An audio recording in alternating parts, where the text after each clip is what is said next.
Ganito yung preparasyon na ginagawa natin sa semento bago natin ito i-apply sa mga ginagawa nating concrete flower pot, mga table, concrete furniture, mga concrete sculpture.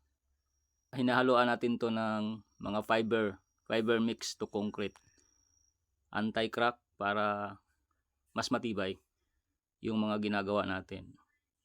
Unang-una, nagpa-fabricate tayo nito, mga rebar.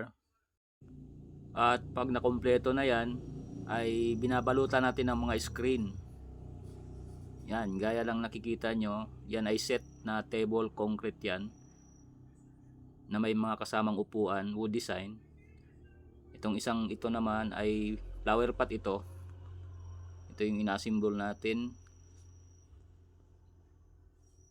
Yung ibang inilagay natin dyan ay mga kable na asero, kaya hindi na natin wini-welding yung ibang portion dyan dahil maapektuhan siya ng heat ng welding. Yan yung mga kable na scrap ko, napakarami niyan, kaya nilalagay natin doon sa mga ginagawa nating mga concrete product natin. Yan yung may mga screen na ready na yan para applyan ng concrete. Yan yung paa ng lamesa natin. Yan yung set na mga upuan, yung maiksi. Puro mga wood design yan. Yan yung mga concrete whiskey barrel. Yung ibang inasimbol natin. Yan, whiskey barrel yan. Napakatibay niyan. Kita nyo naman yung mga bakal. Binalot pa ng screen. At yung semento natin ay may mga fiber pa na hinalo. Yan yung mga natapos na.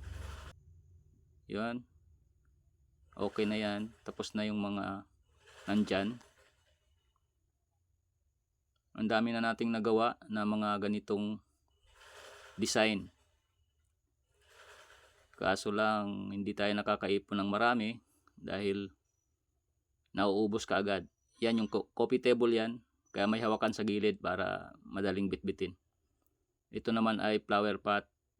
Yan yung may strap design, bolt. Malaki, napakabigat din yan at napakatibay. At para doon sa nagtatanong kung ano daw yung strap na nilagay natin dyan, pati yung bolt na nakikita nyo, mga semento lang po yan, mga kabersatil. Nilagyan lang natin ng design na ganyan. Next time, sa susunod na pagkakataon, papakita namin sa inyo yung ibang proseso kung paano natin ginawa yan.